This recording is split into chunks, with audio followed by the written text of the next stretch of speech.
Ja, det er så hundstøderen her med en selvfed. Og det er fordi, jeg skal fortælle, at på lørdag den 2. august, der er der havfest. Der er der Fiskeriforeningens havfest her i Hundested. Og der vil jeg godt opfordre alle til at komme ned. Der bliver gang i den lige fra kl. 11 af på formiddagen.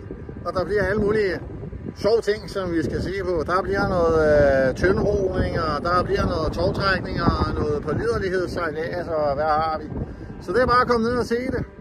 Og så kommer jeg selvfølgelig, og jeg har lovet at sige et par bevingede ord, og så synge den nye nationalsang, Hundested overalt.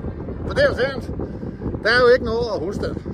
Ja, det skulle da lige være en flok sulten måger, eller nogle højtsvævende drømme om nogle flere fiskekvoter.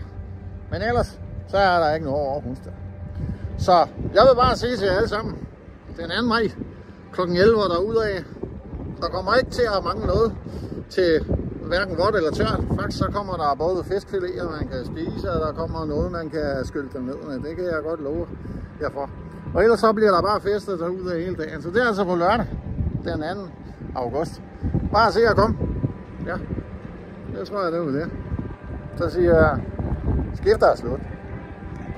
Ja, det betyder farvel. Ja, sådan er det.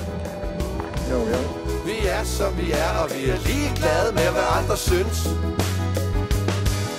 Har lugter af fisk og af tjære og af diesel og af rød.